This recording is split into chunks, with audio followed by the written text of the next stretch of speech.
Vale. ¿Qué dice el general? Ya dice que mucho tráfico de Waze le he dicho que 10 minutos más. Con todo y motos que maneja. No, mentira. No creo. No creo que ya tenga motos, ¿no? José, muchísimas gracias por venir, Gerardo, José, Eduardo. Hace una semana con varias cosas interesantes en el camino, felizmente.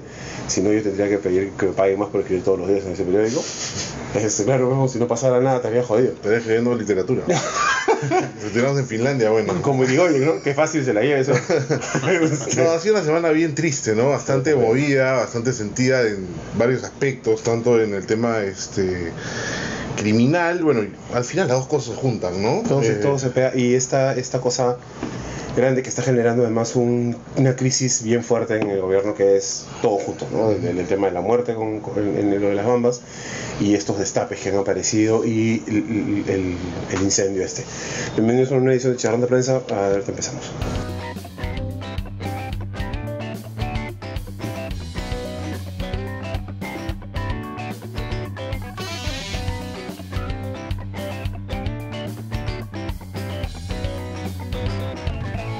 A ver, yo subrayaría 3 o 4 puntos para entender un poco la dimensión y lo que está pasando en las Bahamas. Lo primero que hay que decir es que acá no estamos hablando de un conflicto donde la gente esté diciendo no quiero el proyecto minero, se me van. El proyecto de las Bahamas es uno de los proyectos mineros más grandes que tiene en este momento el Perú. Estamos hablando de alrededor de 4.500 millones de dólares. 10.000 millones 10.000 millones de dólares. Millones de dólares. Cuprífero, ¿no es cierto? Cobre. Es un proyecto de cobre. Está en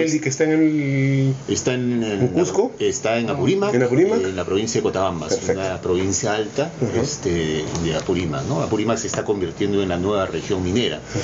A ver, lo primero que quería subrayar era eso, ¿no? Aquí no estamos hablando de que la gente no quiere el proyecto, es más, yo diría, la gente percibe el proyecto como una oportunidad, pero es un conflicto, nosotros lo llamamos como conflicto de coexistencia, convivencia. Entonces este esquema, los antimineros, la gente que se quiere oponer, no funciona. No se da ahí. No funciona. ¿Qué ha pasado? Yo diría 3 o 4 cosas muy rápidas, ¿no? Lo primero, el anterior estallido fue en septiembre del 2015. Un estallido que provocó 3 muertes, también fue un estallido fuerte. La mesa de diálogo se instaló en febrero, de septiembre a febrero, se demoraron 5 meses y el proceso ha avanzado. Ya ha pasado un año y la gente no percibe avances. Primer elemento, los procesos de diálogo necesitan formularse de otra manera, ¿no? Segundo elemento es que la gente percibe que el proyecto ha cambiado mucho, ¿no? En 20 meses el proyecto ha cambiado 5 veces. 2 veces ha cambiado porque se modificó el estudio de impacto ambiental y 3 veces ha cambiado porque se utilizó un instrumento nuevo, producto de los paquetazos ambientales, que se llama informe técnico sustentatorio. ¿Por qué ha cambiado tanto el proyecto? Los proyectos cambian, es normal que cambien, pero en este caso ha cambiado porque, entre otras cosas, el dueño del proyecto también ha cambiado. Nosotros. Antes eran los suizos de Xstrata que tenían la mina de Tintaya, entonces las Bambas se conectaba con Xstrata a través de un mineroducto, ¿no? Se vendió, ¿no? Por una serie de requisitos, exigencias, ahora son los chinos, entonces claro, los dos proyectos no se pueden conectar, se reemplazó el mineroducto por la carretera, hay todo un problema en la carretera, entonces el proyecto ha cambiado y la gente percibe, ha cambiado y yo no me he enterado, no me han informado, porque no se han utilizado mecanismos de participación ciudadana, porque las nuevas reglas, producto de los paquetazos, aprueban las modificaciones en 15 días. En ese punto específico de la carretera, ¿es el origen de este último conflicto, el tema de la carretera? En parte sí. Es la gota que derrama el vaso. Es un ¿no? elemento clave, ¿no? Pero ahora, este tema de la carretera lo veíamos venir desde el año pasado, ¿no? por varios motivos. En primer lugar, se veía venir porque, claro, estamos hablando de más o menos 300 camiones por día que pasan, ¿no? La mitad pasa con la carga, la otra mitad son los camiones que están regresando y hay 60 camiones de proveedores todos los días. Pero ¿qué pasa con la carretera? Impactos ambientales sí, porque es una carretera firmada, Ni siquiera es carretera, digamos, es una pero el otro gran problema es que ya vienen las negociaciones. Esta carretera era una trocha, ¿no? Entonces, cuando era una trocha, la trocha le pertenecía a la comunidad, estaba dentro del territorio de la comunidad. Entonces negocia con la empresa en el momento en que el proyecto estaba en construcción y le dice, ok, te cedo el uso de la trocha, de mi trocha que pasa por mi territorio. Ojo, no construida por el Estado, sino por la comunidad. Eso tiene que pero la trocha se convierte en carretera firmada y pasa por toda una serie de procedimientos administrativos, se convierte en, pasa al inventario de las vías del Estado peruano.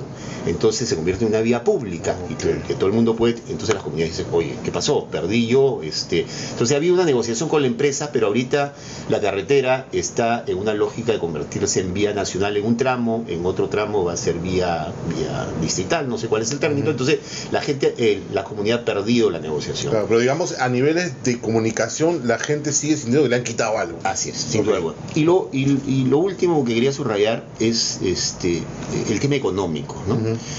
Cuando el proyecto está en fase de construcción, se generaron 18.000 puestos de trabajo. Como es construcción, muchos de esos puestos de trabajo, mano de obra no calificada, entonces eran puestos para localidad. Y un dinamismo económico impresionante. Bueno, ya se acabó la fase de construcción, de 18.000 puestos de trabajo hemos pasado a 4.000. Mano de obra especializada, calificada, ya no es para la comunidad, entonces la gente dice, oye, no hay beneficios económicos, no hay todo lo que me dijeron. Y a eso se suma que porque la empresa tiene que recuperar inversión, por una serie de dispositivos, beneficios tributarios. Nosotros hemos calculado que en los próximos 5 años, nadie nos ha desmentido, la empresa va a pagar 0 de impuesto a la renta, por lo tanto va a haber 0 de canon. Lo único que va a llegar son las regalías que se están tratando de inflar un poco. Entonces, todo ese cóctel yo creo que es un poco... Y si a esto le sumas, me imagino también el cambio de dueños, ¿no? Porque yo me imagino, una cosa era con Strata, otra cosa son con los chinos, ¿no? Sí, aunque gran parte de los cambios del proyecto se dieron todavía con Strata. Okay. Todavía porque tenemos, como hablábamos en un programa, hace un año estábamos tocando el mismo tema y hemos hablado justamente de los mismos problemas que teníamos y decíamos, hasta que haya otro conflicto así, otro muerto, para ese momento acaban de morir 3 personas, hace un año exactamente, ¿no? Los chinos son muy malos gerentes muy tienen una forma de gerenciar distinta. Ahora, ¿no? para serte sincero, estamos hablando de la empresa china más occidentalizada. Okay. Es una empresa que su CEO es un australiano, que además preside el Consejo Internacional de Minería y Metales, que ahí está el pensamiento más avanzado, estratégico. La sede de esta empresa está en Australia, no está en China. No son... Entonces es un formato un poquito distinto que no entra dentro, no es Shogun. ¿Somos progresivos? ¿Perdón? ¿Somos progresistas? Están tratando de adecuar sus prácticas a ciertos estándares más que se perciben más. O sea, digamos por el que lado no son Don Sata, ¿no es cierto? Yo diría, digamos, tienen los mismos problemas de gran parte de las empresas mineras. No, por eso decía, no, Shogun es el ejemplo el mal ejemplo de la empresa, así, el ejemplo de la empresa que llegó en los 90, la antigua empresa de lo que tiene todo el mundo en la cabeza del empresario chino minero, ¿no? Estos no, para empezar, como les mencionaba, digamos, el CEO es un australiano. Okay. No es y en cuanto a, yo he escuchado primero que te dicen, muchas personas interesadas te dicen, son unos camiones, ¿no? Y luego que el pueblo quiere cobrar, ¿no? La típica, ¿no? Te quiere cobrar porque se agarra la carretera, que no es de ellos, no es así. Y la otra te dicen, son 16 familias nada más las que están con ese problema. ¿Es tanto así? No, a ver, lo de las 16 familias tiene que ver con el traslado de Fuerabamba a Nueva Fuerabamba. Los que no quisieron irse, ¿no? Entonces son 16 familias las que se han quedado en lo que era Fuerabamba. Ahora, el conflicto no es ni promovido ni liderado por ellos. Como ha señalado José, en el camino la comunidad lo que siente es que ha perdido tierras por las cuales en el pasado les pagaron algunas servidumbres que se han convertido en una carretera pública, más allá de los problemas ambientales. Entonces el tema no son los 16 que se quedaron en Fuerabamba. Claro. Pero hay una línea de tiempo aquí, ¿no es cierto? Lo que tú has estado comentando. Y finalmente, desde los muertos de la vez pasada hasta ahora, la cosa se llevaba, digamos, que la fiesta mal que bien en paz, ¿no? ¿Dónde es que se rompe esto? Porque lo que hemos visto en los medios de comunicación en general es que llega un momento en que, no, sí, están las conversaciones, están las mesas instaladas, está no sé qué, el diálogo es fluido, y de pronto se rompió el diálogo, alguien siente un muerto. O sea, así de violento. ¿Qué pasó? O sea, porque es como si faltara una pieza en el hueco. O sea, ¿qué pasó en medio? A ver, tratando... O sea, ¿quién pateó el tablero? Tratando un poco de construir, ¿no? Yo sí creo que hay la acumulación de una serie de malas decisiones, de errores. Creo que al mismo tiempo hay que reconocer que no hay una agenda, no hay varias agendas, ¿no? Por ejemplo, los que se han sentado en la mesa de diálogo son los actores que, si bien siendo rurales, están más vinculadas a dinámicas urbanas entre comillas, ¿no? Es una lógica de Chalhuahuacho. Ellos están en una lógica más de buscar salidas negociadas. Pero al mismo tiempo, un poco también por lo que señalaba Eduardo, hay gente que siente que en las negociaciones no ha sacado lo que otra comunidad sacó, sobre todo Fuerabamba. Hay una comunidad, digamos, que ha sacado, pues si Fuerabamba sacó 10, esta comunidad ha sacado 2 en la negociación y está planteando una nueva negociación. Hay este caserío, ¿no? Que en realidad es un clan familiar que está también, que se ha quedado en la zona y que está buscando negociar. Están las comunidades por el tema de la carretera. Son varios elementos. Entonces, no es una agenda unificada, es una agenda que también tiene fracturas. No es una discusión bilateral, digamos, de ninguna manera. No, hay varios interesados, hay varios grupos de interés. Y porque lo que se dice es, efectivamente, ¿no? En la zona sí se quiere que haya ese desarrollo, un montón de plata, tal y tal, no hay una oposición al proyecto. Pero viene gente, y esa es la acusación general, lo que de alguna forma está filtrado en todos lados, viene gente de otros lados, que son agitadores, que son instigadores, ¿no es cierto? Y que prenden la mecha, y que levantan a la gente, y dicen te están engañando, y soliviantan a las masas, y se producen estas cosas. Ahora, Lucho, tú decías cuál es el detonador. Claro. ¿No? A ver, yo me animaría a subrayar uno que a mí me parece fundamental. La empresa ha empezado producción. Es decir, empezó la producción blanca y ahora ha empezado la producción en serio. Es decir, ya empezó el partido en serio. Es decir, antes no habían estos 300 y pico camiones diarios, ahora han comenzado a circular, la producción ya empezó. Y ese es un antes y un después. Entonces, está clarísimo. Tú, poblador de la zona, tú dices, oye, en septiembre se inició un proceso de negociación, el proceso ha avanzado lento, además he estado discutiendo con unos funcionarios que ya pensaban que se estaban yendo, ¿no? Y de repente, patacán, empieza la producción y la lectura puede ser, se me pasó el cuarto de hora, para tratar de buscar un acuerdo más o menos aceptable, ¿no? Entonces, ese también creo que es un elemento, porque además la entrada de producción te plantea una dinámica totalmente distinta. Claro, es otra figura. Era un mapa totalmente distinto. Pero hay una lectura que tengo yo un poquito más macro, digamos, a niveles y un poco más pesimista del tema, ¿no? O sea, no ha podido Alan García, no ha podido Mala, no ha podido, y llega PPK y otra vez los mismos problemas de siempre, porque es la típica, entran y aparece un muerto, 2, 3, conflicto, y no se puede, se le sale las manos. O sea, entró Humala y a los 3 meses aventó García entró y estalló con varios. Es como que una cosa que ya me contaron, ya sé cómo va a acabar, de repente no acaba en nada, y va a seguir muriendo gente, y esto va a continuar.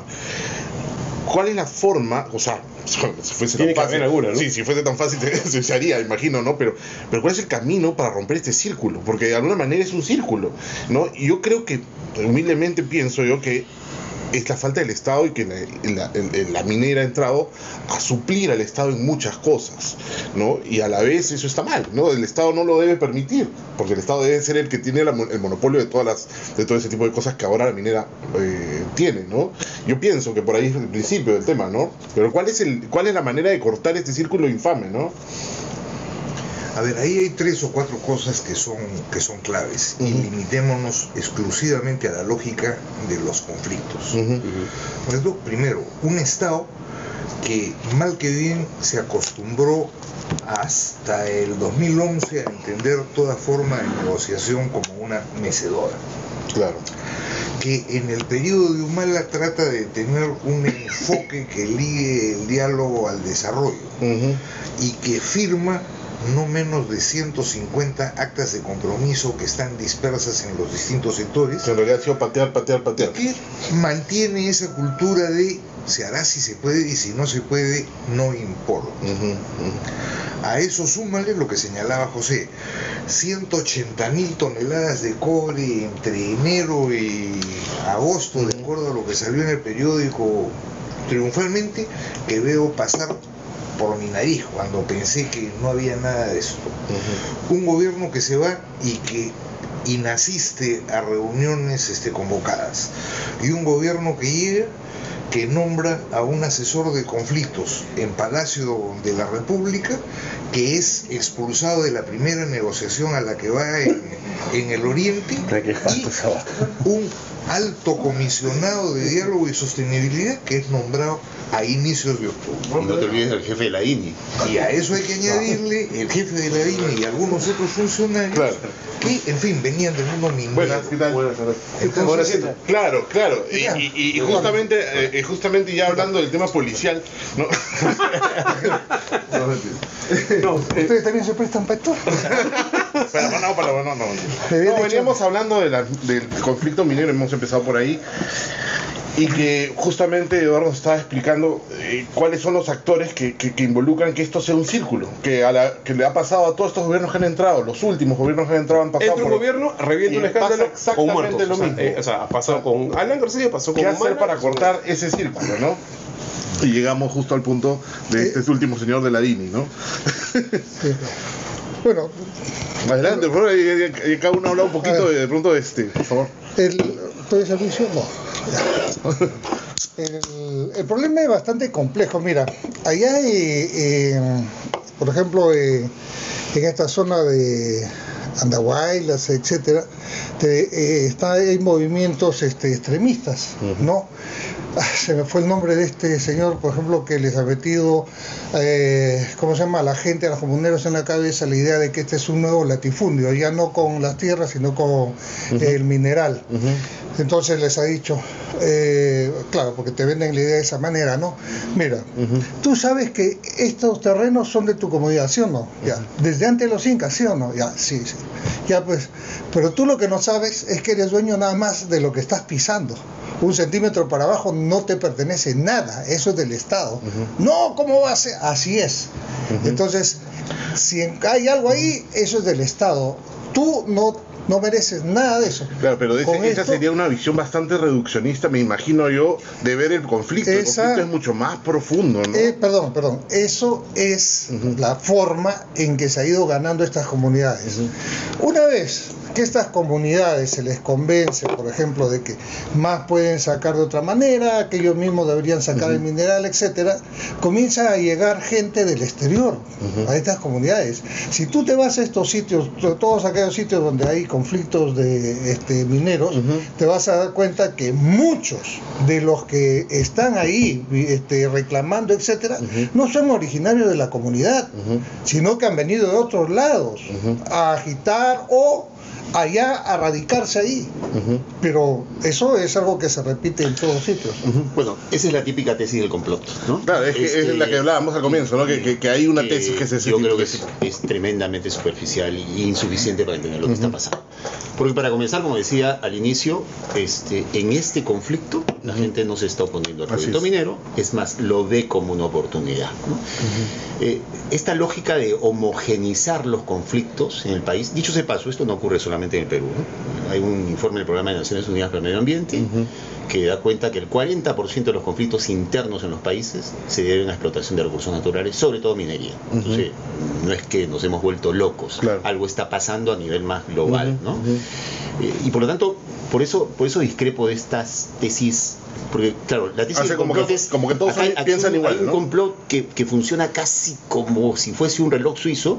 Claro, yo no quiero herir el sentimiento nacional, pero en el Perú muy pocas cosas funcionan como reloj suizo, ¿no? Entonces, que puede haber estos personajes, no tengo la menor duda, no tengo la menor duda, pero el gran problema de la tesis del complot es que homogeniza los conflictos, y yo creo que en el Perú por lo menos podríamos distinguir 2 tipos de conflictos vinculados a la minería.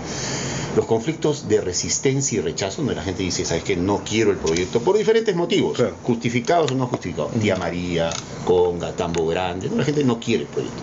Pero en Perú también tenemos conflictos que son más bien conflictos de coexistencia, donde la gente dice, yo acepto el proyecto, pero ¿saben qué? Hoy, este no es un territorio vacío, aquí estamos nosotros, tenemos derechos ancestrales, respétame, ¿no? Entonces, claro, hay una agenda legítima.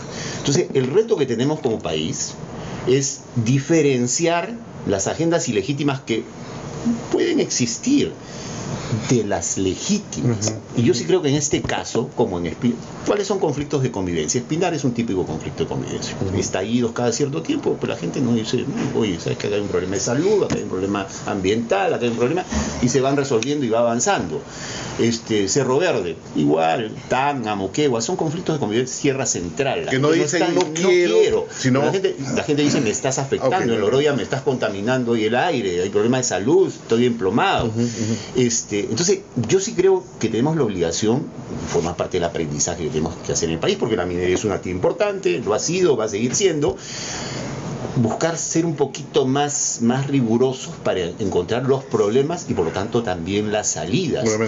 No todas las y para mí un tema clave es iguales. Identificar cuáles son las agendas legítimas. Y así yo aíslo a los revoltosos, a los que están con agendas subalternas. Correcto. Y ahí no tengo ningún problema en... ¿Hay? Sí hay, por supuesto. ¿Es lo fundamental en este caso? No.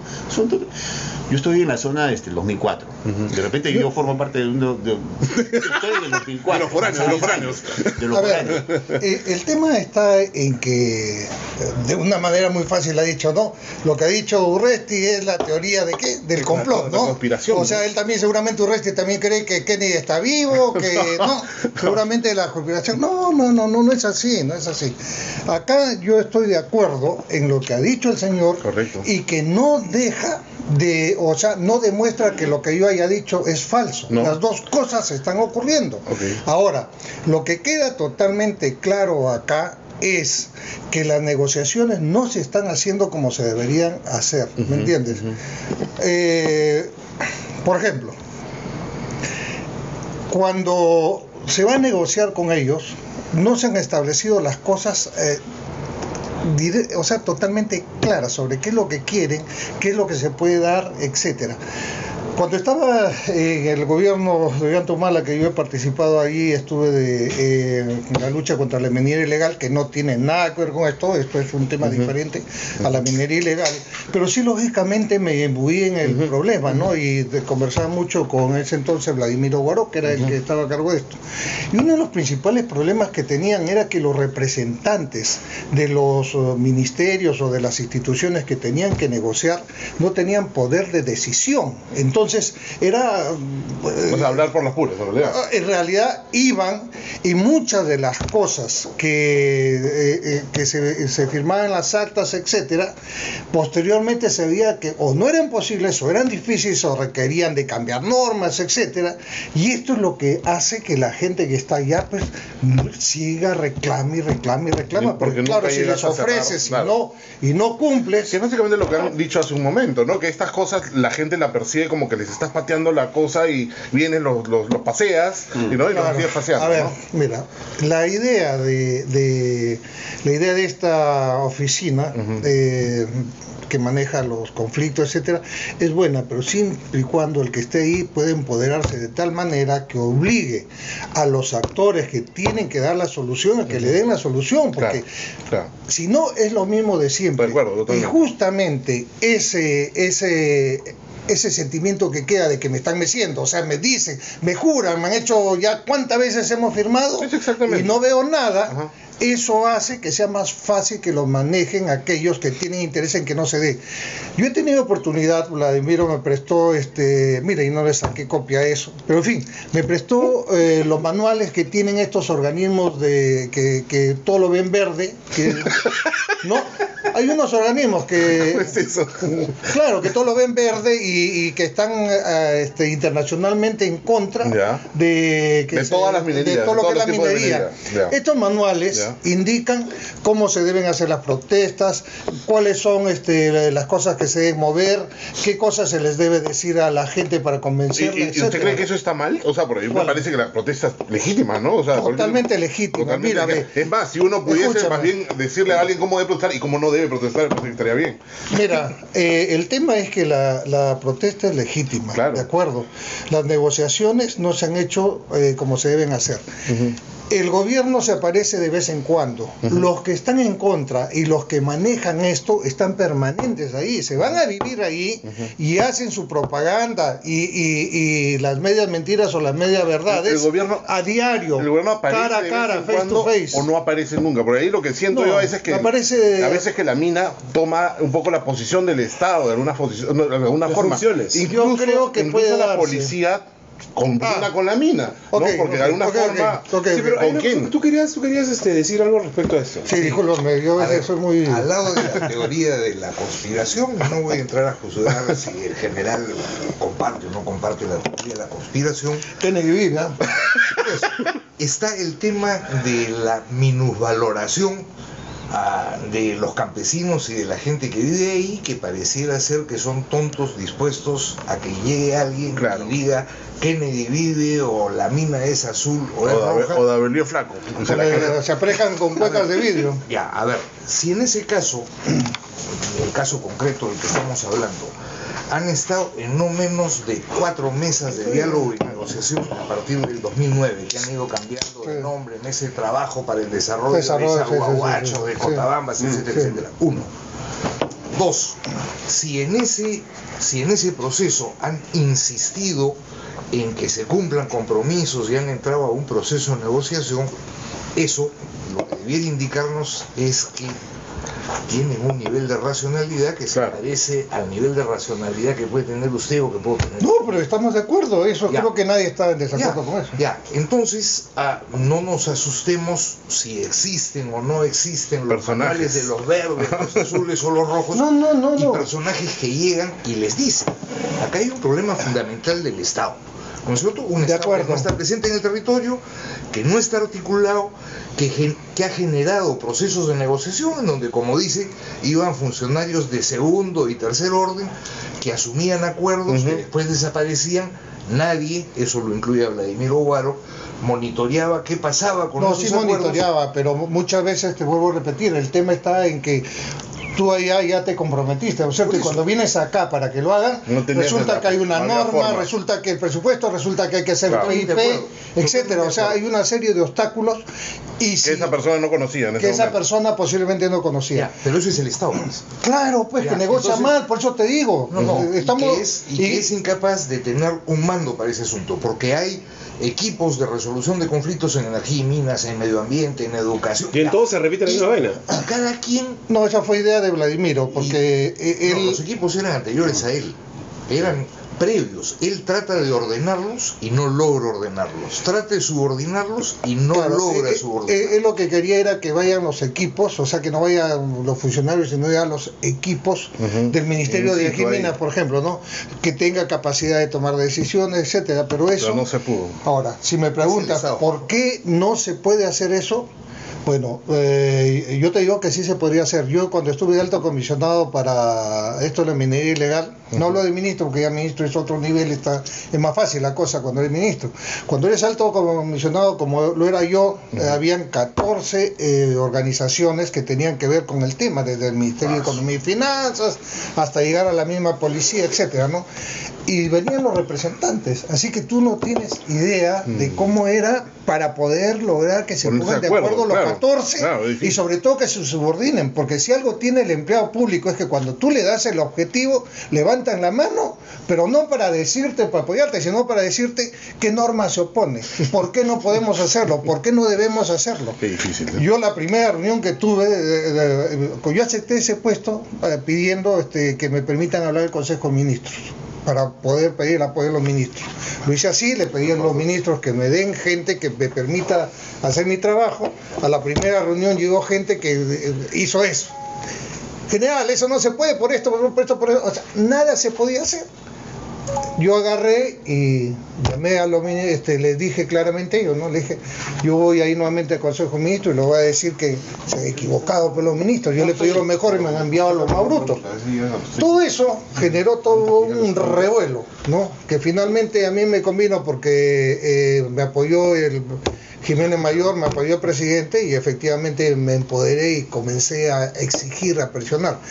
Cosa que es muy difícil, en conflictos también hay eso. Ahora, ¿de quién depende yo? A mí, ¿de quién depende? Depende, a mí me parece que del presidente. Que si el presidente llama y dice, quiero que esto se resuelva, quiero que esto sea de tal manera, si tiene la capacidad el gobierno también de destacar gente allá en solución de conflictos, constante, que acompañen allá a diario para que puedan estar en la misma situación de aquellos que asusan en contra, que viven ahí, que están todos los días ahí. Yo creo pero en este caso justo veníamos hablando de cómo romper ese círculo, porque venimos de varios gobiernos en los cuales parece calcado. O sea, entra uno y pero digamos, suena de repente muy fácil para poderlo ejecutar, ¿no?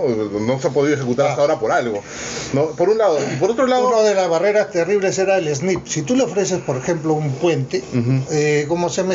Parece bestial, ¿no? Pero si es un puente que están pidiendo, ni a puente llega, es un pontón. Pero como es una construcción, claro, un puente pequeño, ¿no? Que no es una obra de arte, finalmente es algo más sencillo.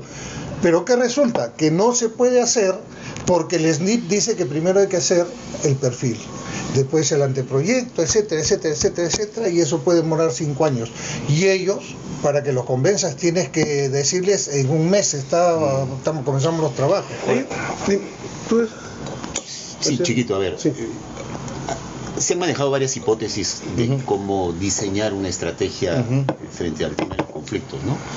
Por ejemplo, hasta antes de que empiece el superciclo de precios, ¿no?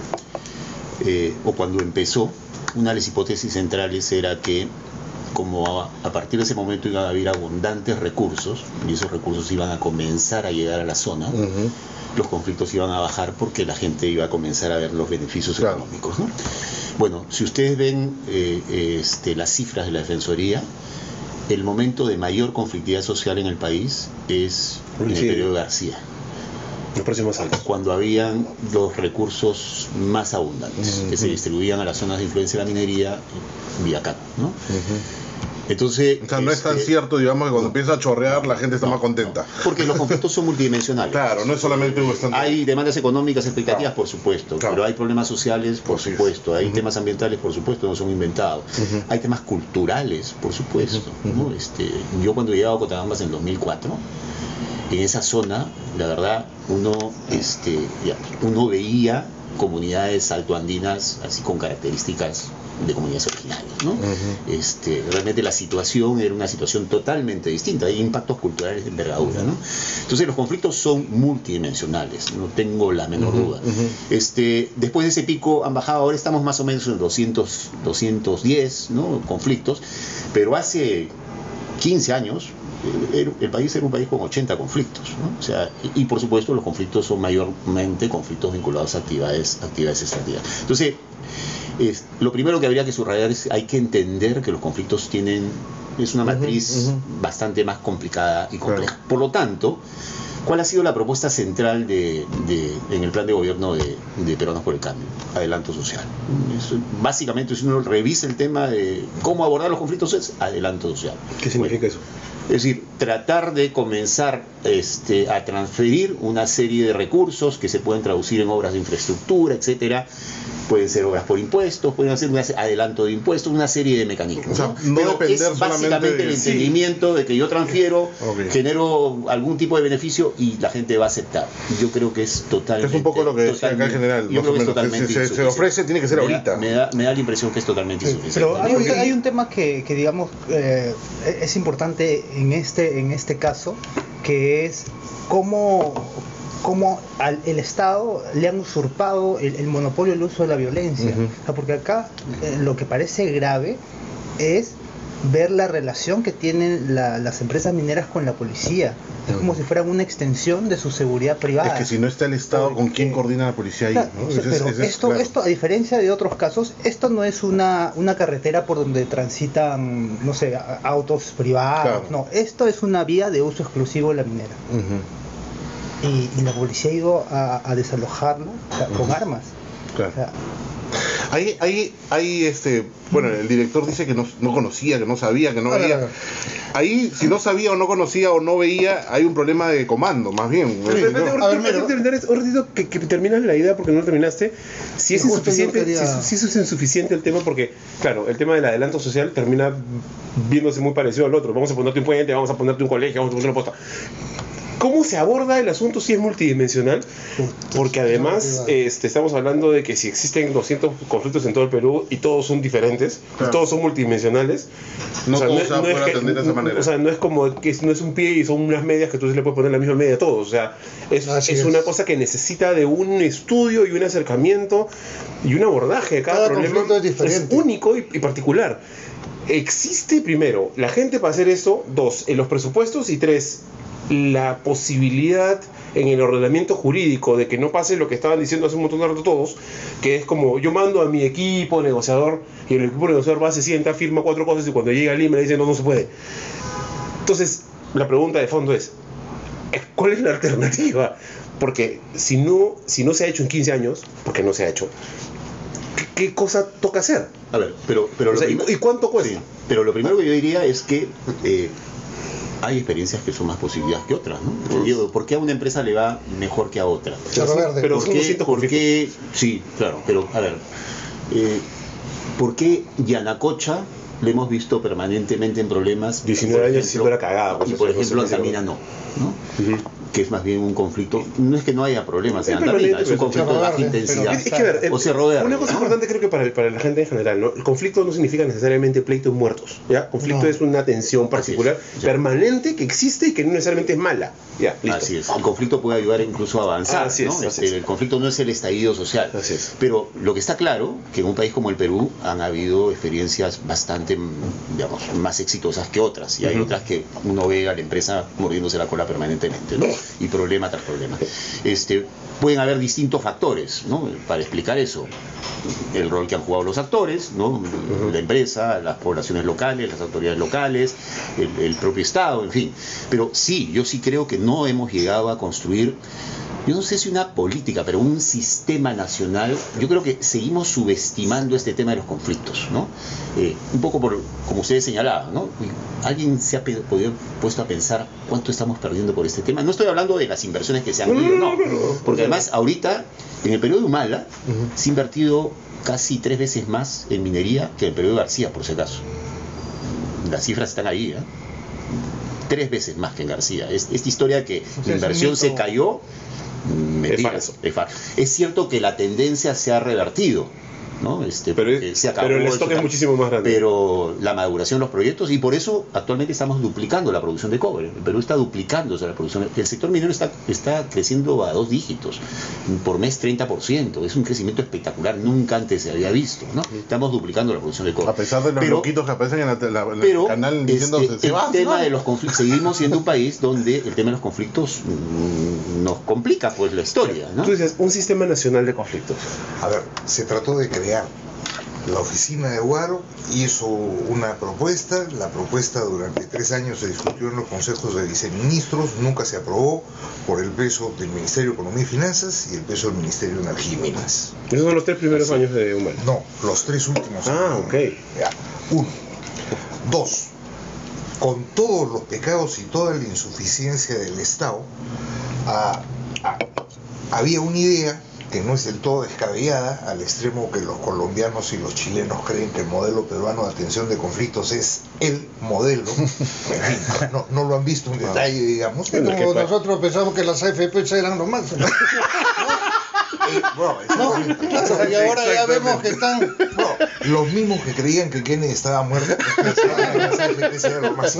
Ahora, en cualquier Eso caso. quería invitar A ver, entraron a una lógica de diálogo, sí entendieron la multidimensionalidad de los conflictos y creyeron que tenían el poder para reordenar a un Estado que colapsó hace muchísimo tiempo. El único camino real que tenían para superar el SNIP, el funcionario que no tiene peso, etcétera, etcétera, era tener una cantidad de plata asignada a la oficina que sirva como un fondo para las negociaciones iniciales y la obligación de que los sectores vayan pagando. Tener la posibilidad de sacar la billetera. Ya. Claro, pero las normas existentes, el ENIB, etcétera, no lo permiten. Claro. Y el funcionario público, así lo mates, lo tortures, no va a firmar nada que lo pueda después enviar a la cárcel, ¿me entiendes? Claro. Entonces dice, no, cambia la norma. No, aquí la coma dice así, pero esa coma ha sido una manchita, no, olvídate. Ahora, lo que dicen ellos, yo estoy de acuerdo, la dimensionalidad, de los conflictos. porque lógicamente, mira, si tú negocias con gente que está en la puna, con la gente que está en la costa o con la gente que está en la selva,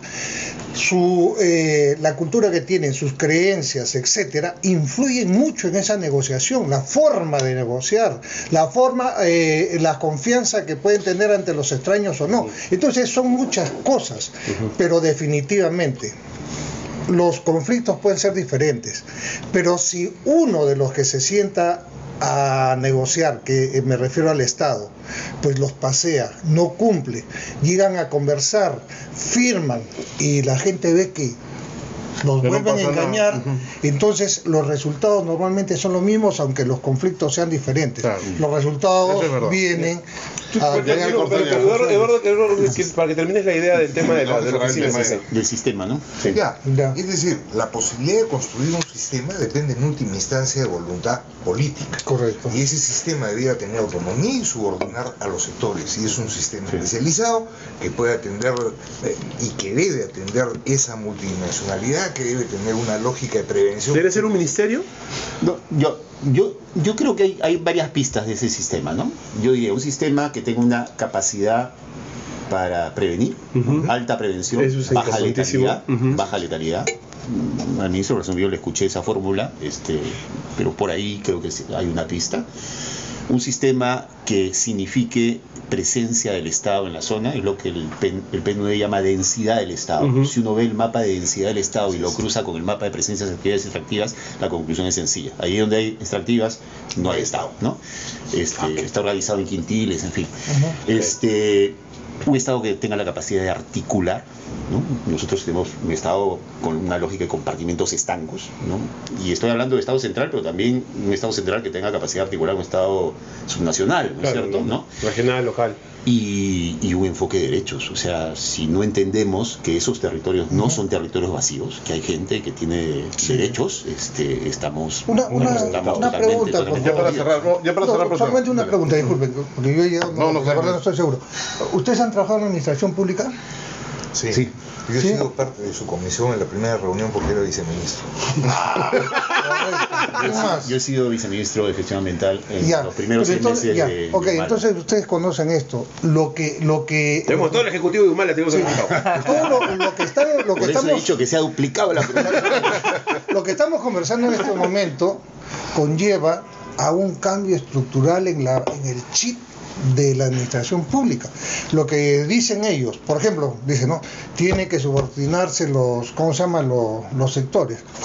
Para que los sectores suelten, Claro. o sea, den un poquito de su poder, Que tú olvídate. decías, y un poco de esos, Olvídate. estos Y pequeños estancos de poder, ¿no?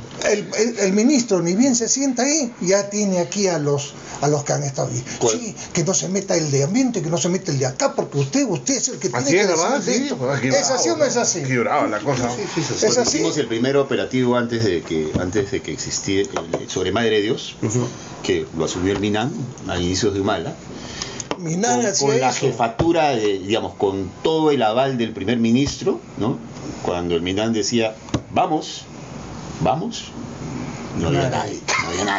O sea, era como así, era un poco como eso, que ponen una línea y empezó un paso adelante los voluntarios y solamente se queda, parece que dio un paso adelante porque todos los demás dieron un paso atrás.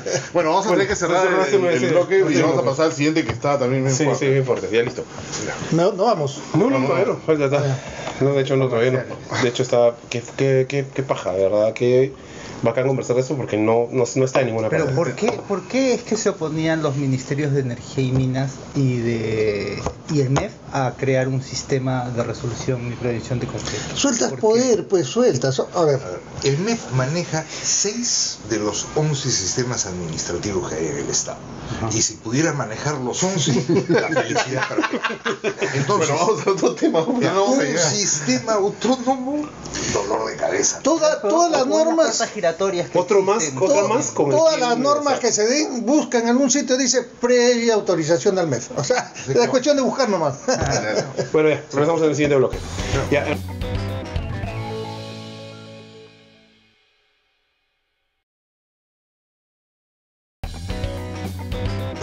¿cómo es posible que finalmente se bypassea al Estado y el monopolio, y pierde el monopolio de la violencia, ¿no?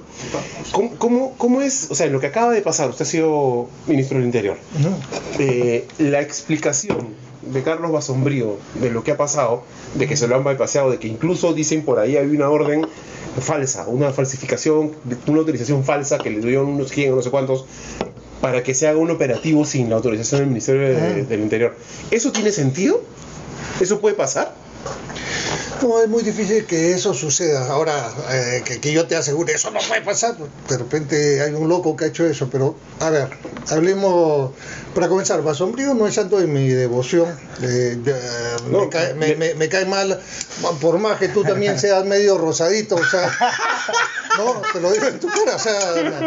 es más colorado todavía. Eso de comer caviar en tu piscina pensando en los pobres no va conmigo. Pero veamos, él ha escrito tanto sobre la violencia, sobre los conflictos, etcétera, y claro, teóricamente pues da una serie de hipótesis, pero cuando llega al puesto se da cuenta de lo complejo que es, porque no tenemos, cosa que yo sí avancé bastante, pero que es ¿cómo se llama? La información. ¿Cuál es la información que se maneja para sacarlo a las estadísticas, etcétera? El barómetro latinoamericano, el no sé qué, le preguntan a la gente, ¿y usted ha sido víctima de algún asalto? Y como la gente está con esto, aunque sea mentira, dice, sí, la vez pasada, y otro dice, sí, cuando era chiquito, ¿me entiendes? O sea, no hay una data que te permita tener estadísticas reales, ciertas, confiables. Por ahí comenzamos. Cuando Basombrío ingresa acá, él es el ministro del Interior, ¿me entiendes? Él no ve la parte operativa de la policía. Yo tampoco veía eso. La gente decía, voy a activar. No, yo iba para respaldar. Yo no planificaba el operativo ni lo ejecutaba, pero sí me gustaba estar en el sitio. Pero un par de veces saliste con el preso, ¿ah? Un par de veces saliste con el preso. ¿Con quién? Con el preso saliste un par de veces. ¿Con el preso? Claro, el preso, una vez que yo lo habían agarrado, salías ahí para la cámara. No. Salí 2 veces, ¿cómo se llama? Con el comandante Prado.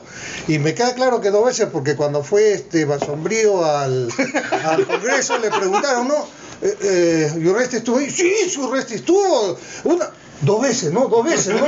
Y el otro, el viceministro, creo que le dice, sí, 2 veces. 2 veces está Urresti. Bueno, así que yo comencé a buscar en YouTube para verificarlo. Porque yo he ido como a 500 operativos, bueno, y efectivamente pues 2 veces me han visto comprado. Pero en fin, eso es otra cosa. La cuestión es que acá el ministro puede tener responsabilidad política siempre y cuando el ministro haya tomado la decisión política de no, vamos a tomar la decisión política, la Bambas va de todas maneras, y si lo que está evitando en este momento es la gente que está ahí, la sacamos y la policía la saca. Director general, la policía lo saca. Ahí sí, lo que sucedió con su amigo Rospigliosi cuando estuvo en lo de Arequipa. Claro, Ahora, Arequipa. si él fue el que tomó esa decisión o no, yo de verdad no lo sé porque ya sería exagerar. Pero que vendieron la idea así, que Rospigliosi había tomado la decisión, ¿me entiendes? El Arequipazo, estamos El hablando, Arequipazo, pues vendieron así la idea, ¿no? Ya, pero ahorita- yo me la creí, entonces él dijo, bueno, me voy, acepto pero en este momento a Basombrío, pedirle que él tenga responsabilidad Ya, pero ese es el por tema de favor. Basombrío, pero en el caso del director de la policía, uno Sí. no puede decir, yo no sabía. No, te explico cómo es,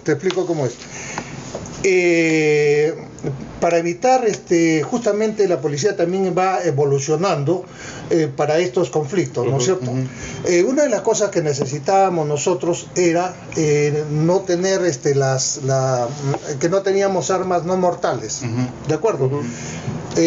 Cuando estuve yo, modifiqué el presupuesto, descargamos de todos sitios para hacer las compras. El tema es que no sé si se iban a hacer las compras. Ellos iban a comprar 3.000 pistolas, yo junté de diferentes sitios para que compren 30.000. La compra la he hecho, ¿cómo se llama? Lógicamente ya no la hice yo porque yo salí, claro. La hizo el siguiente. Albán. No, Albán fue antes. Ni lo conocen, Guadalupe. Ni lo conocen a Guadalupe. Deben estar con los patrulleros que están en la arena, pero bueno, ya. Ya, no, el que está ahí es Basombrío, porque Guadalupe ya está en su casa. Está, ¿cómo se llama? Bueno, en fin. Entonces, ¿qué es lo que pasa? Él fue el que hizo la compra. La policía va mutando y entre ellos se tomaron varias acciones. Número 1, no armas. Para este tipo de operativos. Sí. Cuando se organizan las escuadras, van sin armas, solamente hay, una escopeta y un fusilero, ¿me entiendes? Pero esa escopeta y el fusilero solamente se utiliza con orden del jefe del operativo, que normalmente es un coronel o un comandante. No pueden usarlo de mutuo propio, no, es con orden del jefe del operativo. Número 2,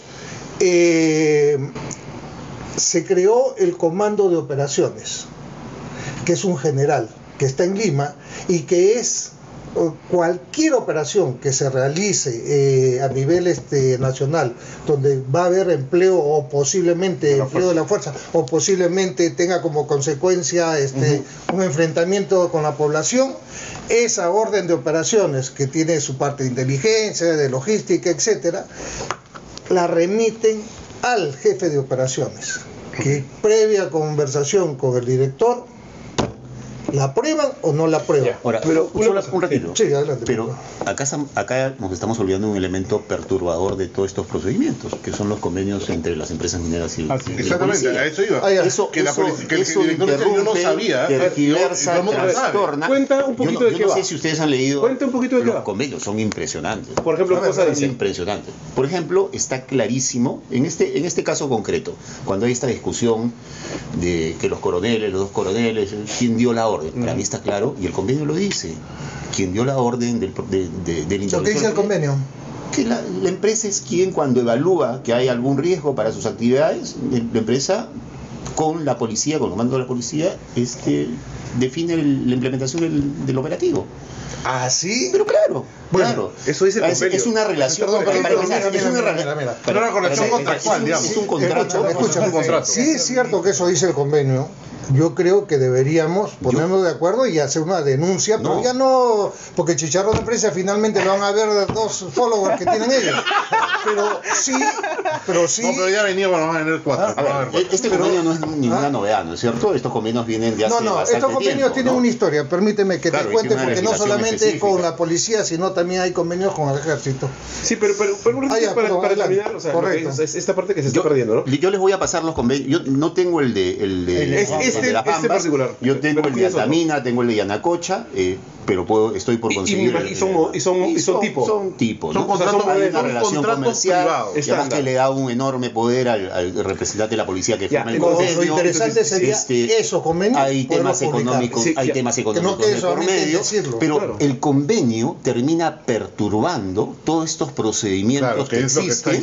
Y finalmente es la empresa, porque en la práctica el convenio lo que hace es convertir a la Policía Nacional en su seguridad personal, en policía privada.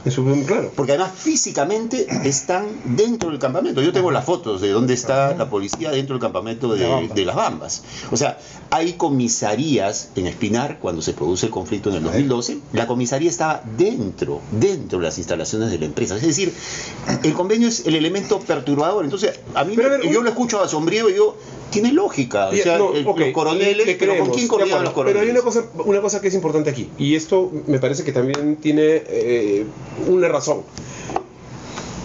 Hasta antes de que existiera, digamos, el proyecto minero, agarrando el tema de Espinar, ¿ok? Antes de que hubiera ningún desarrollo, ninguna operación, ningún proyecto ahí, había gente o comisaría o había alguna necesidad de que hubiera comisaría? En el caso, digamos, en el caso de la zona de influencia de Las Bambas, tienes la comisaría de Chalhuahuacho. O sea, siempre puede haber una justificación en la lógica de decir, ¿sabes qué? No hay la instalación suficiente en la localidad, entonces, bueno, nos vamos al campamento de la empresa. Es que no me parece mal tampoco solamente por decir, oye, hay agua. No. Lo que a mí sí me parece mal es que lo que estamos constatando es que una cosa es que le da agua y luz y otra cosa es que decide cuándo le paga a la gente, que ¿no? finalmente la policía se Para saber, y ojo, y se pierde la confianza de la gente. Que saber cómo comenzó esto, cómo comenzó, porque a nadie se le ocurrió, nosotros somos un gobierno que le vamos a dar todas las facilidades a las empresas y que la policía vaya y trabaje en los campamentos. No fue así.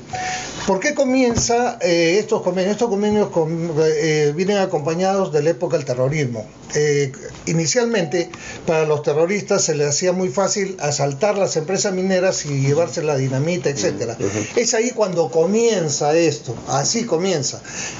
Los convenios con la, ¿cómo se llama? Con la policía, con el ejército, para que se instale una base, se instale una...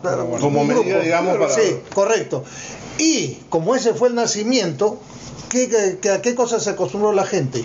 A que ellos estaban dentro de la mina. Ahora, lógicamente, como tú comprenderás, vivir en un campamento minero, que te den un rancho pues de primera, carne, que para dormir tengas colchón, que tengas agua, que tengas ducha, pues felices. Y encima la empresa te daba una propina. Pero así comienza. El problema fue... Pero un ratito, el tema es este. Eso estaba muy bien y yo lo entiendo, y entiendo la lógica y entiendo que se sostiene y me parece perfecto. El tema es que pasar de eso a, oye, sáqueme de la pista, es otro cuento. Por eso. Es otro modo. Es que justamente... Perdón un ratito. Sí, pero a ver, hay dos cosas que conviene precisar. ¿Cierto? Los convenios empiezan el año 2009, no en la época del terrorismo. El decreto legislativo 1148 y el decreto supremo 004. No, lo oficializaron. Por eso, pues, las bases de la policía y del ejército están en las empresas mineras desde la época del terrorismo. No, de acuerdo. Que con estos documentos, el 2009, hayan oficializado, o sea, hayan sacado una norma para oficializar lo que venía haciéndose desde el año 83. De acuerdo, puede pues, ser. de acuerdo. Ya, Pero eso es otro tema, pues. Eso lo que indica es que del 83 en adelante se hacía lo que se quería y no sabíamos, y después se oficializa. A ver, el tema de la comisaría adentro del campamento minero. ¿El campamento minero es extraterritorial en el país? Es decir, si se necesita una comisaría porque la mina tiene explosivos, pueden venir terroristas. O sea, no tiene nada de malo, Supongo digamos. que a esta altura iraníes, como parecen estar descubiertos en la Purímac, ha sido señalado por la congresista León. Ha sido alucinante. Hezbollah, ¿no? Ya. Dios Entonces, si eso puede... Se pasa por el expreso. En fin, que la comisaría... Yo creo que el asesor de la congresista es el otro congresista priista, Elías, creo que se llama, le está aconsejando. No, sí, que la comisaría esté cerca de la mina, pero la comisaría es el Estado. Claro. Y la comisaría tiene que relacionarse con el Estado y no con la mina. Claro, bueno, a eso me El refiero. general ha explicado claramente cuál era el procedimiento y a partir de lo que él ha explicado, porque nunca se me había ocurrido ser ministro del Interior, concluyo que lo que dice Basombrío tiene sentido. Pues. Claro, pero lo que no dice, no hubo el general de operaciones enterado, le fraguaron su firma, no hubo comunicación, lo decidieron allá. ¿Y cómo lo decidieron allá? Bueno, ahí puede haber habido, dijo, no fue tajante, presión de la mina. Eso tiene que ver pero eso es responsabilidad igual del director de la policía. Pero ¿por qué? Por ejemplo, esta parte a mí sí no se me hace bien difícil de cocinar. O sea, no se me cocina. Si existen estos convenios, ¿no es cierto? Es tan fácil como que Basombrío salga así con su resaltado y ¡paf! Y lo pone. Esto pasa en nuestro país y viene desde no sé cuándo. Y de pronto... No, a ver. Viene de otro lado. El 2011 se comenzó porque se dieron cuenta de que la situación ya no era la misma. De que al haber conflictos sociales no se veía bien que las comisarías estén dentro de las empresas mineras. Y desde el 2011 el presidente dio la orden para que se comience a replegar todas las comisarías, Lo mandaron a la pasen puerta. al pueblo, pasen a los pueblos, ¿no? ¿Ah, sí? Ahora, sí, claro, eso se ha ido cumpliendo en el tiempo, porque tampoco es cuestión de sacarlos y que armen una carpa, ¿no? Claro. Pero sí es algo que se ha ido realizando poco a poco. No sé en qué sitio todavía faltará, posiblemente en esta zona. Lo que sí es cierto es lo siguiente. Esa orden de operaciones viene al general de operaciones, que es el que aprueba o no aprueba. Normalmente no lo aprueba porque se le ocurre, sino porque lo conversa con el director general. Y el director general, si ve, por ejemplo, un caso como este de la Bambas, así, totalmente seguro que se lo consulta al ministro, o le recomienda al ministro, o le sugiere al ministro. Claro, porque es su parte ¿Me entiendes? operativa, digamos, ¿no? Claro, le va a decir, se va acercando al ministro, hay esta orden de operaciones, Y funciona ha de esta tomado, manera, claro. entonces ahí viene la discusión sobre si se aprueba o no se aprueba. En ese caso, Basombrío tendría responsabilidad Ok. política, ¿me entiendes? En este caso, Basombrío estaba en Trujillo, claro que mientras él estaba haciendo no sé qué, estaban matando... Te falta decir que está en la fiesta del Perol. Pero bueno. Estaban matando a uno del INPE, no de 8 balazos, creo a 3 cuadras donde Basombrío estaba, pero en fin, eso es otra cosa. El tema está que en esto Extraño el específico... puesto, no, general, extraño el no, puesto. es un puesto que- No parece, pues. ese es un puesto... La manera en la que chancaba a todos los sucesores ha sido. Ese es un puesto No hay que pensar, no, digamos, bien ese freudiano. es un puesto que no se extraña. No. Es un puesto que no te. Ese es el puesto que no se extraña.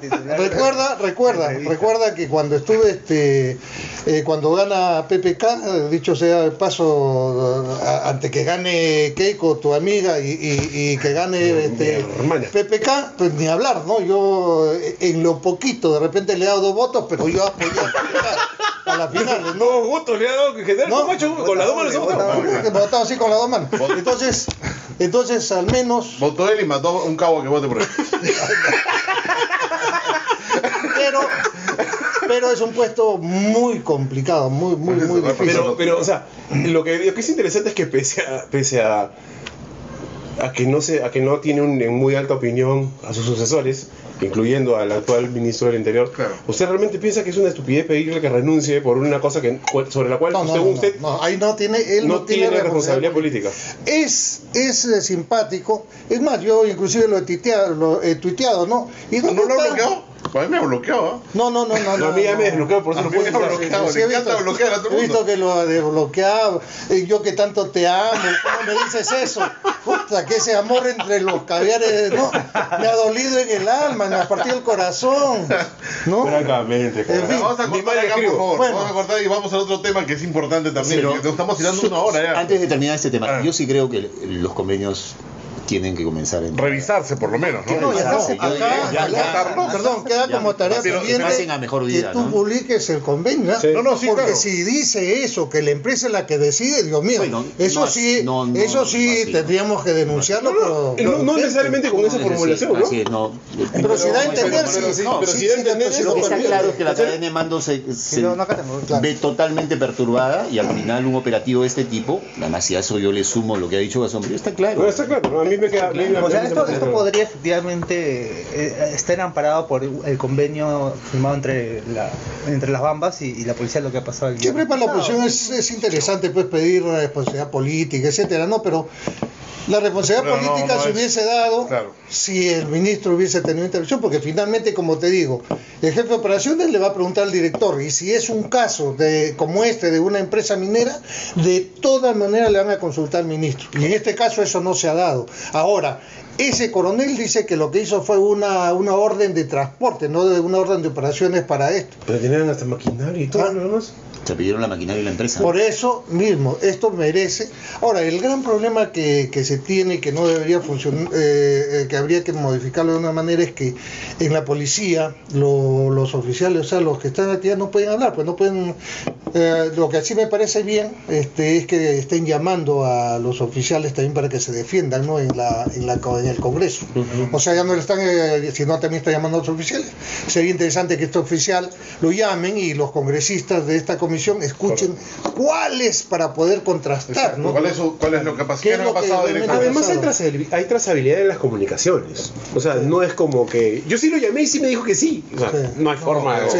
A ver, cuidado, el oficial llamó a la tienda televisión y el oficial dijo que él quería mirar el ROF porque no había esa cadena de mando que usted está describiendo, que era más o menos lo que decía Basombrío. A mí no me interesa defenderlo a Basombrío, si él es caviar, yo soy morado, ¿no es cierto? Pero Él es rosadito. Puta, el rosado moro son colores pasteles, así que no hay mucha diferencia. No, pero usted no es naranja, ¿no? Se atora, se nos muere. No, vamos a otro antes que responda. No, termina la idea, por favor. Pero entonces es clarísimo que hay una distorsión generada por la empresa, que es lo que está diciendo José, que no admite discusión. Claro. 1. 2. El ministro insinuó que había que revisar los convenios. 3. Más allá de que José les alcance el convenio, el Estado está en la obligación de hacerlos públicos esos convenios. Así es. Bueno, entonces hay que hacer fuerza para que los hagan públicos. Ahora, ojo, lo que yo no niego, lo que yo sí no niego es que la empresa puede tener influencia sobre la persona, no sobre la institución, sobre las personas que están ahí, ¿me entiendes? O sea, a ese grupo de gente que está ahí, se lo gane, es humano, ¿no? Es un tema humano, ¿me entiendes? Sí. Pero no sobre la institución. Correcto. Porque los canales de comando son clarísimos. Eso, la policía no está recién en este tema, pues ya cuánta gente le han dado de baja, lo han metido preso. Claro. O sea, el policía que va a un puesto sabe que tiene, de qué tiene que cuidarse y de qué no. Entonces, cumplen con las cosas, es papeluchero el policía. Entonces, de que no cumpla con la cadena de comando es complicado. complicado. Ya, bueno, regresamos con último bloque. Tema más Ya, personal que señores, yo me tengo que ir.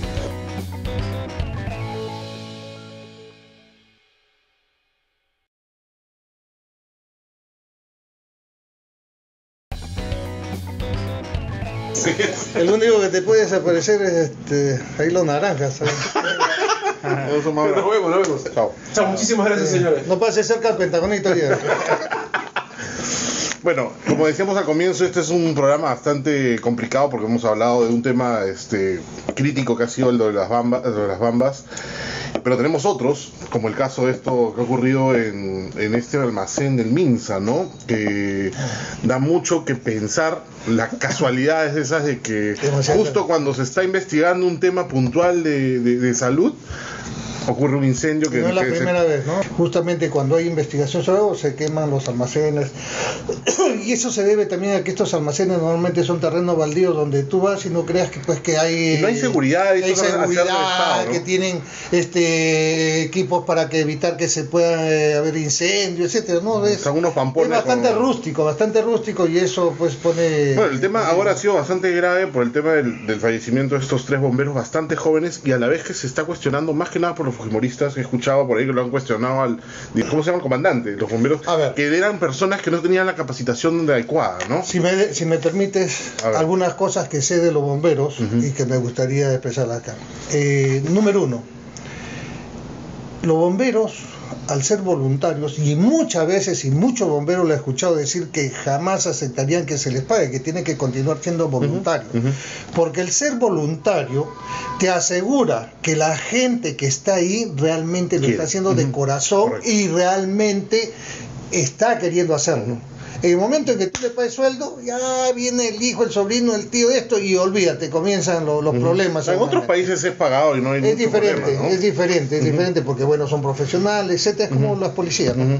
Pero en otros países es otra estructura, también es voluntario. Bueno, esto me lo he dicho muchos bomberos, o sea, no es que yo no esté de acuerdo con que le paguen o no le paguen, no estamos hablando de eso, sino del por qué muchos bomberos dicen que debe seguir siendo voluntario. Número 2. A lo largo de los años,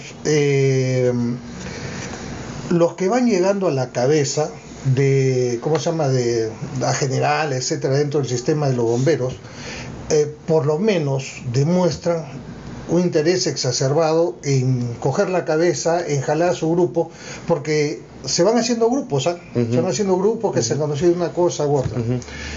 Eso también es cierto. ¿Por qué? No lo sé. ¿Qué tipo de interés puede haber ahí? No lo sé, pero sí te puedo asegurar que eso existe. Número 3. El Estado siempre le ha dado a los bomberos un dinero para que ellos puedan administrar. Durante muchísimos años los bomberos han tenido sus equipos solamente de segunda, de lo que otros departamentos de otros países le regalaban. con el gobierno de Ollanta-Humala, una de las Fue cosas las primeras compras buenas, después de como una de 50 las años, cosas ¿no? buenas que hizo, una de las cosas buenas, también habrá malas, otras buenas, pero una de las cosas buenas fue justamente apoyar a los bomberos. Claro. Eso fue una iniciativa de Jiménez Mayor, cuando fue premier, que recibió a los bomberos, conversó, se dio cuenta del grave problema que tenían. No había, ahora tenemos la escalera telescópica más grande de Sudamérica, la más grande, dos tenemos. Y se realizaron compras. Ahora, ¿es suficiente? Claro. Posiblemente que no. Todavía deben de necesitar más dinero, ¿verdad? Para poder tener equipos, etcétera, adecuados. Entonces, yo creo que por ahí va la cosa. Ahora, incendios de este tipo, tal vez necesitemos también expertos, ¿no? Que puedan determinar cómo se inició el incendio, etcétera. Bueno, en principio ya dicen que se inició en el almacén, no en el lado, no al Sí, lado pero como ¿cómo? decían, Pues, ¿no? le echaron gasolina, Claro, fue a propósito, fue un cortocircuito, Sí, ¿qué pues, fue, no? ese es el tema. Y el tema paralelo que justo por el cual nosotros estamos un poco saltones también es el tema de la corrupción en el Ministerio de Salud, ¿no? O sea, es increíble que tengamos con la salud de los más pobres se esté jugando de esa manera, ¿no? Es algo que lo vemos no solamente en salud, pero lo vemos en este personaje, Carlos Moreno, Claro. por lo que yo he podido averiguar, tiene una particularidad muy extraña, que a través de su servicio de gastroenterología fue tejiendo redes políticas, digamos, porque no solo es amigo de PPK, o sea, es amigo también de Keiko Fujimori. De Alan. Es médico. ha sido Taniguchi. en una época salió por el Partido Aprista, ¿no? Claro, Exacto, esta de Alan campaña Alan lo García, presentó como ha parte sido de médico su... Lourdes Flores, del o sea, papá tenía de una Lourdes red Flores. impresionante de gente. Claro, y es más, y de hecho Kuczynski llegó al servicio de gastroenterología de Loaiza y dijo, bueno, me han dicho que esto es el mejor servicio, lo vio y dijo, ya, yo te entiendo. Y así es como comenzó a tejer su relación con él. ¿Para qué? Para tener estas relaciones de poder que más adelante le permitían tener mayor presupuesto para su servicio de gastroenterología. Y eso es lo que ha venido haciendo. Y claro, dentro de ganar esas relaciones, lo que le permite a él también era beneficiar sus intereses privados, porque cuando él era asesor de Sergio Tejada, él representaba una empresa y había un claro conflicto de intereses. Pero bueno, ahora pues cuando a él le ofrecieron el Ministerio de Salud, que sí se le ofreció Kuczynski, él declinó porque pensó que era muy visible de pronto. lo exponía. Claro. Entonces dijo, no, ponme mejor de asesor, pero en mi resolución pon que yo tengo la capacidad de tomar decisiones, o de que las instituciones están obligadas a obedecer lo que yo les diga. Que no dicen las resoluciones ni de la BAN ni de Villacorta. Este señor se le ocurrió lo siguiente. Si hay muchas parroquias, muchos, ¿no?, que tienen centros de atención, centros de salud, ¿por qué no hacemos un convenio CIS para que el que esté dentro del CIS pueda también ir a ese centro médico? ¿Cuál es el beneficio? De que al ser parte del CIS ya te dan a ti partidas, te dan medicinas, te dan cosas para que atiendas a los que vienen. Y te pagan por paciente. Claro, Y te pagan por paciente, pero ¿dónde está la gran ganancia de ellos? Está en la tercerización, o sea, en enviar que le hagan los análisis, que le hagan, vienes porque te duele la cabeza, ya, a ver un análisis completo, y también, ¿cómo se llama? Para ver, para SIDA, a ver si tal, de todo, ¿me entiendes? Y eso justamente, ahí está la ganancia. Por eso decía. Y en el caso de que se logre saber, o sea, ocurra que hay una relación. ¿Y qué es lo que pasa? Que el poco dinero que hay para atender a tantos pacientes, pues se malgasta. O sea, en lugar de gastarlo adecuadamente, pues se gasta. Lo que interesa es gastarlo y coger la mayor parte, ¿no? Claro, no hay un crecimiento del sistema. A ellos no les interesa que se puedan... En el caso hay una relación entre este incendio y este tipo de corrupción. ¿Qué le esperaría? O sea, digamos, ¿qué ocurriría con este señor? ¿O ustedes creen que no tiene nada que ver? Bueno, pero es que ya es difícil a mí me parece probarlo, pero ya si lo pruebas ya es otro tipo de delitos, ¿no? Es delitos contra la salud, contra la vida, que incluso tienen sanciones mucho más altas, porque él, en verdad, en rigor, como delito de corrupción, es difícil que le alcance algo, porque él no ha firmado nada. Claro, dicen que no le va a pasar Él absolutamente no ha nada. firmado nada. O sea, quienes podrían terminar siendo procesados, enjuiciados, son todos los funcionarios del CIS.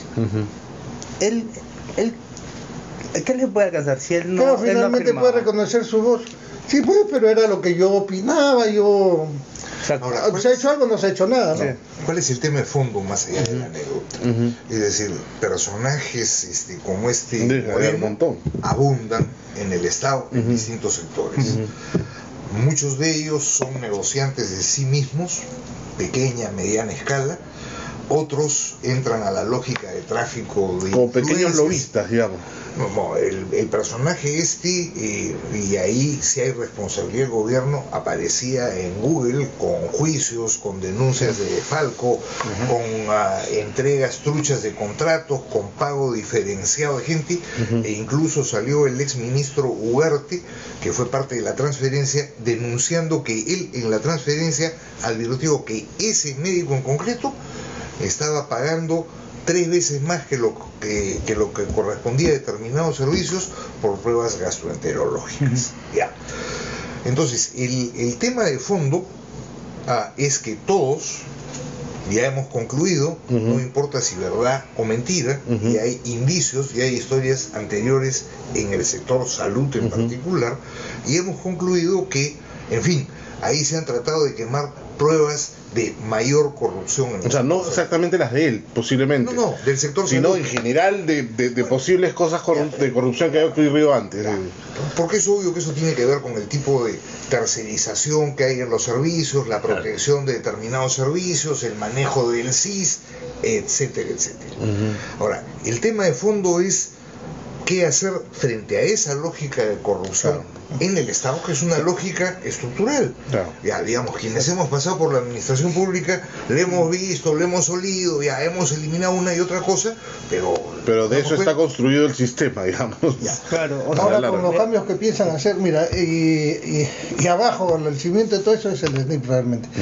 Porque, a ver, veamos, en el presupuesto que se hace para el año, no le entregan directamente a los gobiernos regionales o a los municipales, sino le dan prácticamente para su gasto corriente, ¿no? Y para lo que es inversión muy poco. Entonces a las municipales los hacen concursar, les hacen que presenten proyectos, etcétera, ¿no? Te dicen, preséntame proyectos de qué es lo que quieres hacer, acá lo estudiamos, etcétera, y finalmente si lo aprobamos, pues te lo damos. Que sean de construcción, por ejemplo.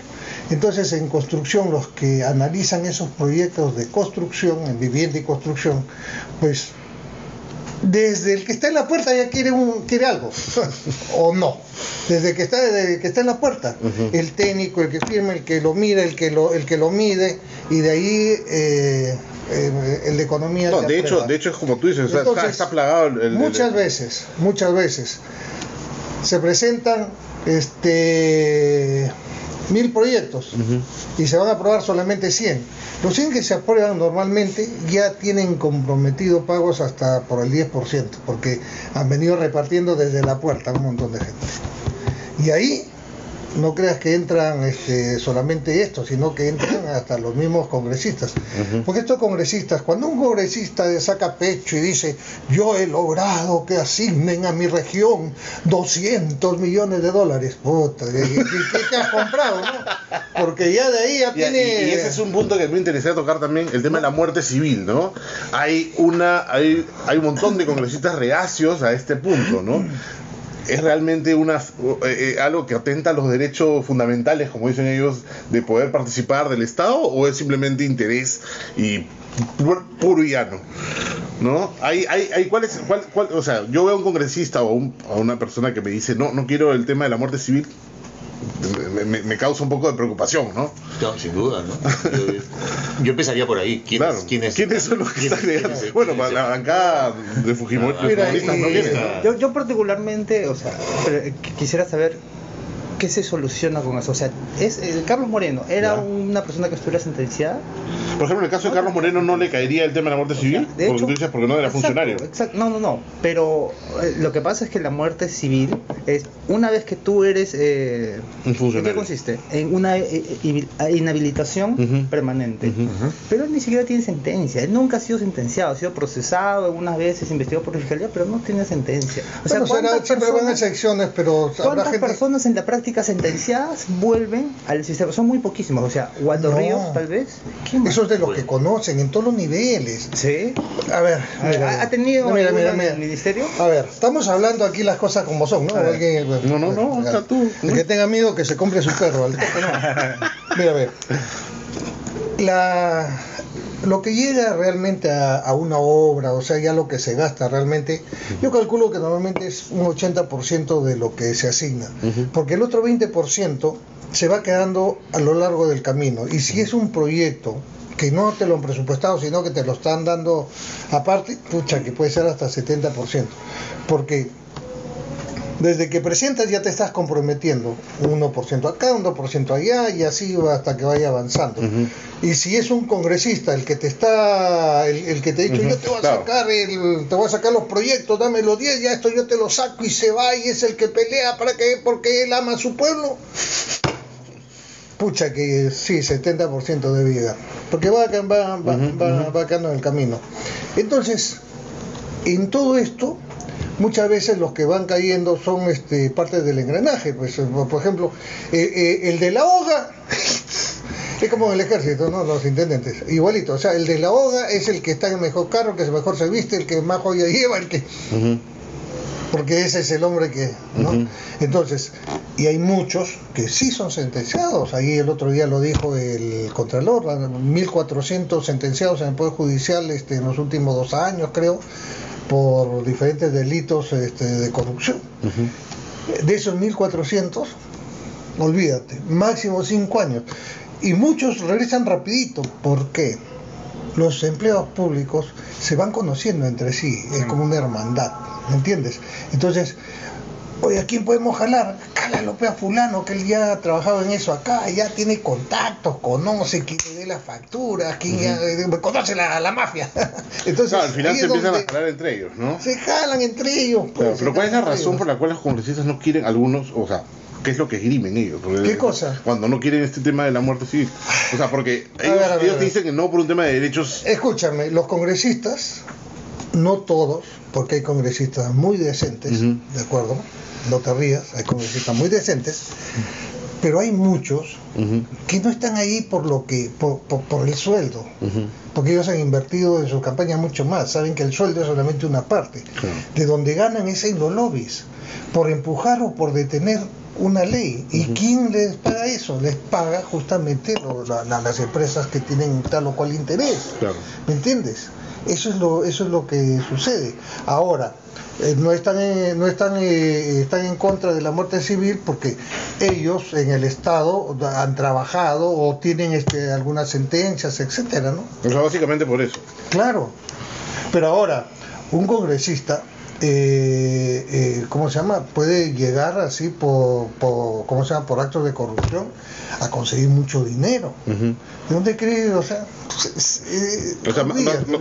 Claro. Ahora, en sentido estricto, los únicos que se han manifestado explícitamente en contra de la muerte civil son los representantes de la bancada aprista. Los apristas. Los fujimoristas no, ¿no? No, han guardado silencio. Ah, ok. no, inclusive Becerril ha dicho que lo van a apoyar porque por amor al Perú se van a suicidar en conjunto.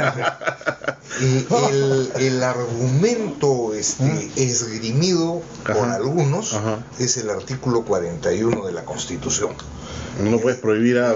Una discusión, digamos, el que ha levantado el argumento es Víctor García Toma, un respetado constitucionalista, es verdad que vinculado al Partido Aprista, pero un respetable constitucionalista, mientras que otros, Iván Montoya, por ejemplo, para señalar uno, han precisado que no hay un problema con el artículo 41 y para que la muerte civil tenga sentido, además de la muerte de la muerte civil del funcionario, tiene que haber un procedimiento de interdicción, es decir, hay una sanción, tiene que volver la plata, no puede devolver la plata, queda prohibido de estar vinculado al Estado. Y el privado, que es parte de ese proceso, no puede volver a contratar con el Estado. Ah, con el Estado tampoco. Ah, pero obvio. Claro, claro. Obvio. Digamos, Claro. en la corrupción hay un ida y vuelta, Claro, hay claro. dos lados. Exacto.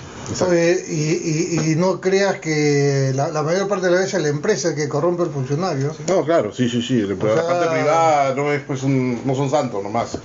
Ahora, ahí hay 20 problemas, lo que señalabas tú. ¿Qué corrige eso? Con este Poder Judicial, este Sí, pues, Ministerio es Público, un parche este más. órgano de control de la magistratura, ya.